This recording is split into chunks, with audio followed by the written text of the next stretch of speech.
Chapter 8. Too Soon Old, Too Late Smart.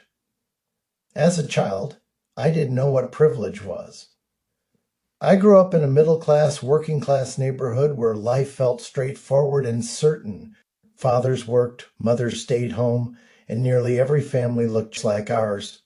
There were no people of color on my street, no immigrants, no conversations about anything outside the narrow, safe little world I knew. It never occurred to me that another world existed, one that didn't feel safe at all. It wasn't until I went off to college at Wayne State University in Detroit that my world began to widen, sometimes painfully so. In my first year, I met Harry. Harry was black. And somehow, despite all my blind spots and inexperience, he chose to be my friend. Sometimes, looking back, I wonder why he bothered with me at all. I had so much to learn. One afternoon early in our friendship, Harry asked me, "Do you know what a DWB is?" I shook my head. "No," he smiled and said, "Driving while black?"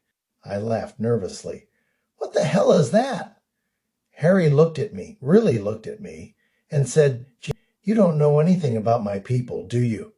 "I guess not," I admitted, feeling small. So he told me, patiently, calmly. He explained how black men were routinely pulled over by the police for no other reason than the color of their skin. I was stunned. I had never heard of such a thing. Not once. Then he asked, "Do you know what a sundown town is?"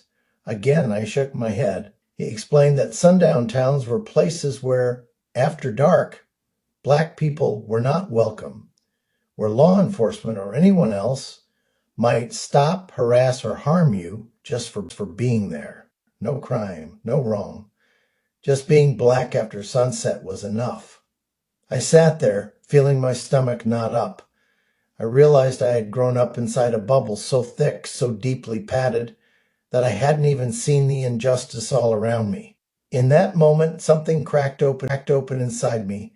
I realized I had lived my life without fear, without the need to explain myself or justify my presence or wonder if I was safe walking down the street. I realized that was privilege. It wasn't something I had earned. It was something I had been handed the moment I was born.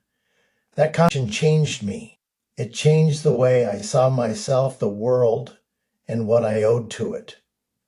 It's a lesson that stayed with me ever since. To this day, I know I have a moral and human obligation to stand against injustice, to name it, to face it, to do something about it. Because once your eyes have been opened, you don't get to close them again.